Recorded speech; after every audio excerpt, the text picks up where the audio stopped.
असं म्हणतात की प्रत्येक अगदी आपल्याला कुठली इमारत उभी करायची असेल तर तिचा पाया हा मजबूत करावा लागतो, आणि ज्यावेळी आपण तो पाया मजबूत करतो, साहजिकच आहे, त्यावेळी ती बिल्डिंग तुम्ही कितीही मोठी करा, ती बिल्डिंग खचत नाही किंवा पडत नाही.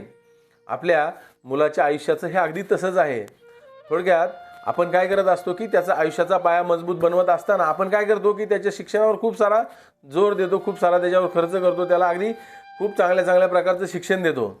पण ते देत असताना आपण त्याचा जो दुसरा पिलर आहे त्याचा कधी विचार करतो का? तर तो दुसरा पिलर असतो म्हणजे पालकत्व, म्हणजे त्यात असतो पालकांचा रोल. तर पालक म्हणून आपली फक्त ही जबाबदारी आहे का की मी त्याला चांगले शिक्षण देईन, त्याला चांगले शाळेत टाकन, त्याला चांगले क्लासेस लावन? तसं बिलकुल नाही आहे. पालक म्हणून आपली ही खूप मोठी जबाबदारी असते की पालक म्हणून आपण त्याला चांगले संस्कार द्यायचे असतात.